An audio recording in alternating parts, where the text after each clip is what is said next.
Our next talk is in person. Anton Safonov. He's going to be speaking on comprehensive genomic profiling of patients with breast cancer, identifies germline-specific interactions, mediating therapy resistance. Thank you.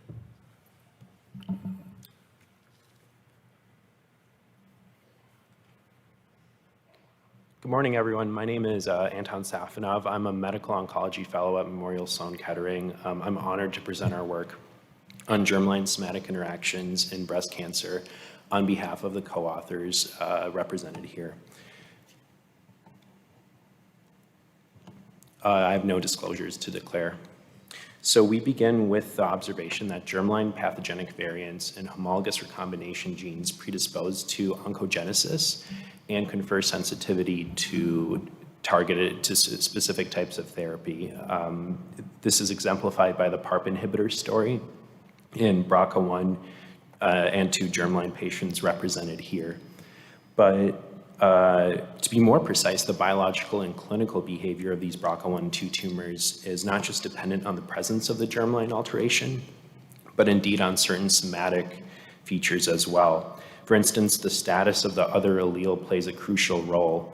And here we see an example of how biallelic inactivation of BRCA1 and 2 is associated with a more evident HRD phenotype, which is in turn thought, or rather demonstrated to dictate clinical behavior in this setting. And more recently, several pan-cancer studies have investigated the relationship between germline variants and specifics and some general somatic drivers in genes other than those containing the pathogenic variant. Both the TCGA study to the left, as well as the MSKCC study to the right, suggests an inverse correlation between presence of germline variant and frequency of somatic drivers. We aim to comprehensively define germline somatic interactions, both cataloging the identity of somatic variant X, may be seen more commonly in germline variant Y, but also importantly extend this analysis to clinical outcomes, not only chemotherapy or DNA damaging agents, but also lineage-directed therapies such as endocrine therapy. We're quite fortunate to leverage a large clinically annotated cohort of over 4,600 breast cancer patients who underwent tumor germline sequencing on our MSK Impact platform. Importantly, this allowed us to perform specific downstream analyses, and one thing I will spend some time on is allele-specific copy number analysis, so it's worth just defining it here.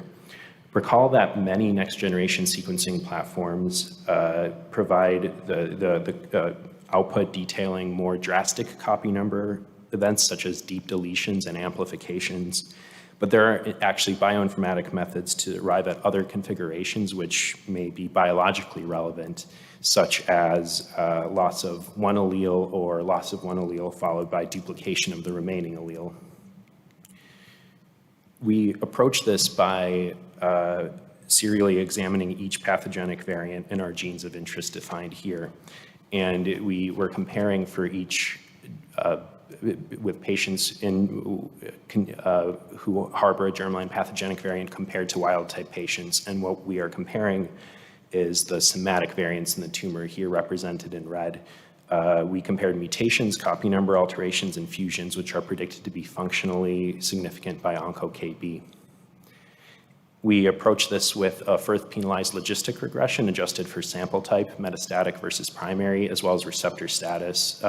This statistical method was chosen to account for the sparsity of the data set. And we not only do this analysis for presence of pathogenic germline variant versus wild type, but also biallelic loss of germline variant versus wild type, and then monoallelic loss of germline variant versus wild type. For this presentation, our focus will be BRCA1 and 2, which represent 101 and 122 cases in our cohort, respectively. Select demographics are shown to the right. It's important to note the rates of hormone receptor HER2 negative disease in BRCA2 we demonstrate to be around 80%, consistent with the literature, while The rates of triple-negative disease in BRCA1 are found to be 66% in our cohort, slightly less than what is reported. And now the way we will present these analyses is in the form of volcano plots. The higher we go on the y-axis, the more statistically significant a particular interaction is. Interactions on the left indicate mutual exclusivity of that particular gene, and interactions on the right indicate enrichment. And importantly, our analyses recapitulate germline-somatic interactions, which have previously been established in the literature, such as the mutual exclusivity of germline ATM and somatic TP53, as well as the enrichment of somatic TP53 in germline BRCA1 tumors. The size of our data set allows us to interrogate such relationships, for instance, here, the BRCA1 and TP53 enrichment across receptor status subtypes. Consider triple-negative breast cancer on the top of the screen. Despite the observation that the majority of BRCA1 triple-negative breast cancer carries a TP53 variant, here we see 97%, we see this does not achieve significance. It's important to note that 83% of the wild-type population here has a somatic TP53 variant, perhaps hinting this requires greater statistical power to demonstrate significance. On the other hand, when considering hormone receptor-positive, HER2-negative cases, there is a statistically significant difference between BRCA1 and wild-type, and taken together, these results support the notion that BRCA1 and TP53 interaction is a feature, perhaps, of BRCA1 biology, rather than specific to a particular receptor status.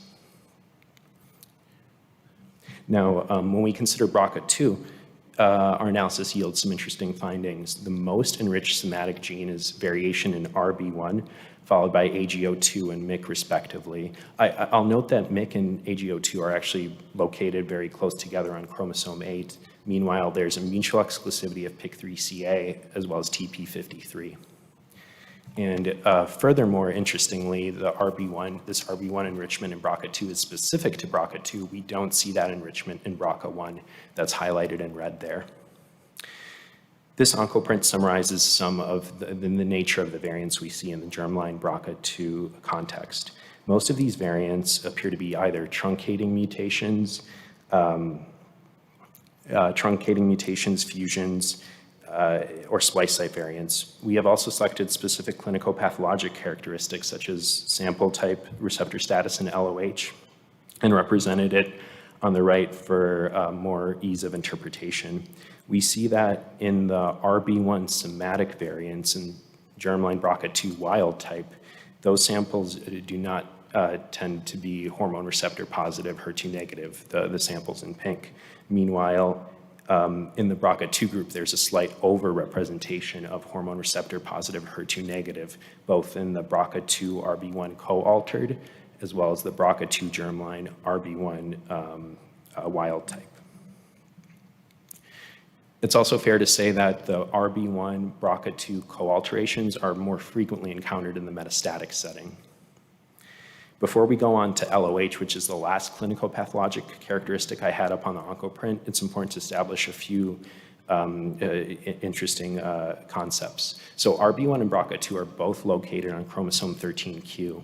And indeed, evidence going back to the 2000s indicates that large segmental loss of BRCA2 is a common manner in which BRCA2-driven tumors experience LOH.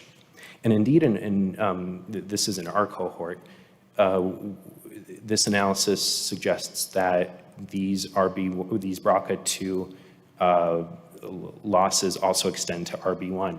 BRCA2 LOH and RB1 monoallelic loss are highly correlated, not only in the germline BRCA2 setting, but also strikingly 30% of the BRCA2 wild type.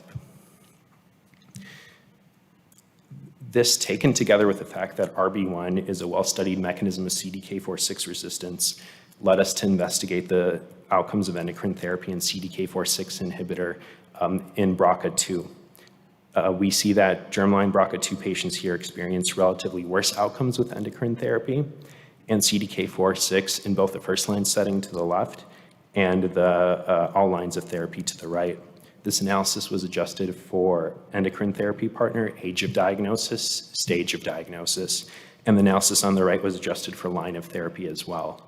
We see a statistically significant hazard ratio of 2.3 on the left, 2.1 on the right respectively, and a median progression-free survival of 7 months and 4.4 months respectively.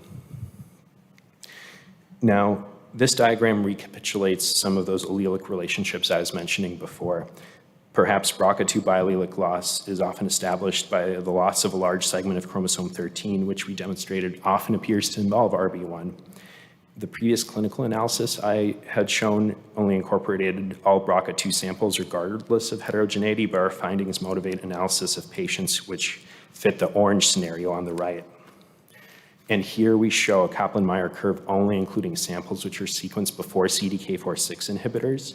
And indeed, those patients with RB1 monoallelic loss pre-treatment do experience more rapid progression regardless of the germline status of BRCA2.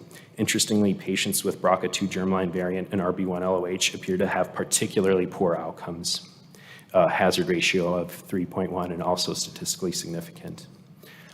So our prior work has shown that indeed patients with RB1 mutations seen post CDK4/6 inhibitor treatment actually have evidence of RB1 LOH before treatment, lending further credence to putting the pieces of the puzzle together that these RB1 BRCA2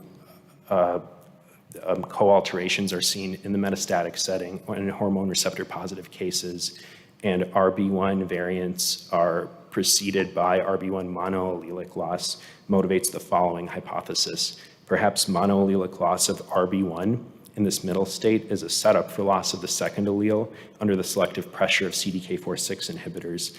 And under these mechanisms, the cells would be predisposed to more rapid RB1 biallelic loss. To be certain, there are other potential explanations which we are investigating here. For instance, does homologous recombination in and of itself predispose to poor outcomes? Does single allelic loss of RB1 result in aberrant RB1 expression? So in other words, does haploinsufficiency occur? In summary, we're investigating these mechanistic possibilities, but our overall clinical observations that BRCA2 experiences inferior outcomes with CDK4/6 and endocrine therapy is rather provocative. It further raises questions such that should hormone receptor patients with BRCA2 variants be treated with CDK4/6 inhibitor in the frontline setting as a standard, or should PARP inhibitor be considered in this setting instead? Our data point to a pressing need for prospective studies to address this question. And furthermore, functional studies are ongoing to decipher the exact mechanism, but our data suggests that this is in part related to RB1 monoallelic loss. We're pursuing further genomic testing of pre-post CDK4/6 patients in BRCA2 alterations, cell-free DNA of BRCA2 patients, cell-free DNA of patients with monoallelic loss. We have over 500 patients enrolled on who are on CDK4/6 inhibitors in our translational program. So there's certainly more to come soon. This work would have been impossible without the mentorship and support of my colleagues listed here, as well as, most importantly, our patients. I'm happy to take any questions.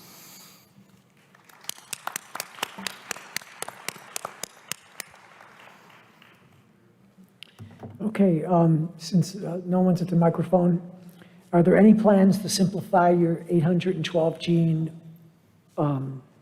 profile to make it easier to apply? Oh, I'm sorry. I believe that question may have pertained to the prior talk. Okay, what percentage of germline BRCA positive patients were negative for BRCA or somatic analysis? And how do you explain mechanisms of lack of expression of somatic testing when germline is positive?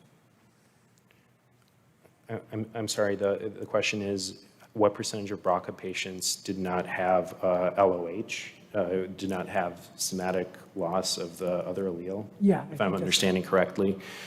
Yes, so in our analysis, it was for BRCA2 anywhere between 75 and 80%. BRCA1 was about 85 to 90%. It's unclear. There's actually extensive pan-cancer literature that this data set intersected with that was recently published in Cancer Cell. It's some possibilities are epigenetic alterations, although I think that theory has fallen a little more out of favor. It's also possible that some of these tumors are not driven by BRCA1 or BRCA2. Those are the tumors with monoallelic loss. So maybe there's a pathogenic variant and oncogenesis develops aside from a homologous recombination pathway. And this is why we felt it was important to examine biallelic loss separately from monoallelic loss in our analyses. Yes, right here. Hi, fantastic talk. I understand that the patient population is relatively small, but in MSK you have such a big cohort. I was wondering if you had any plan for future trials, including this patient population, maybe even selecting the patient by RB, BRCA2, or both for some PARP inhibitor. I think that's an excellent question. I think what's especially interesting is if in the first-line setting we can study PARP inhibitor versus CDK4/6 endocrine therapy with crossover, it would be the correlative and clinical implications there would be, I think, very immediately interesting. The other thing that is interesting is if there is a function of HRD here that is causing some of these poor outcomes in CDK4/6, we have evidence that restoration of homologous recombination proficiency follows from PARP inhibitors. So perhaps first-line PARP inhibitors in this setting could then predispose to better outcomes on subsequent CDK4/6. So I think that's an excellent question, and I hope our results will stimulate such discussions. Well, yeah, but if you restore BRCA, but you don't restore RB1, it's probably unlikely that they would respond to CDK inhibitor anyway. But Right. I would, yeah, probably PARP inhibitor first line would be a good choice. Thank you. Thank you. Thank you for an excellent presentation. The data that you showed of patients who received CDK4/6 inhibitors with germline BRCA versus wild-type BRCA, the patients who had germline BRCA, did they all go on to receive PARP inhibitors at some time point, or was it just a proportion of them? That's an excellent question. We had hoped to have enough patients to do an analysis of what happens to those patients afterwards. Only a proportion of those did, and we only have anecdotal observations thus far, but we're expanding this cohort soon and hope to have more answers. But that is exactly what we're trying to capture. Thank you for that question. Okay. Have you stratified BRCA2 RB1 relationship by primary versus metastatic, or treatment naive versus post-treatment in your cohort, or confirmed a relationship in TCGA? That is, again, an interesting question. So yes, so primary versus metastatic was included as a covariate, and we didn't have enough power. There weren't enough patients with RB1 alteration, BRCA2 alteration in the primary setting to do a meaningful analysis there. I will also note that some of the TCGA question. And then similarly, TCGA is limited to primary. We have begun to look at the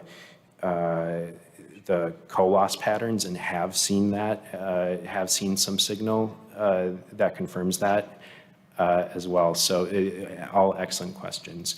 The question about the post-treatment versus pre-treatment specific to CDK4/6, that is an analysis that is ongoing right now. The preliminary data that I've seen indicate that these RB1 variants are mostly in the post-CDK4/6 treatment setting, however. Okay, thank you. Thank you so much.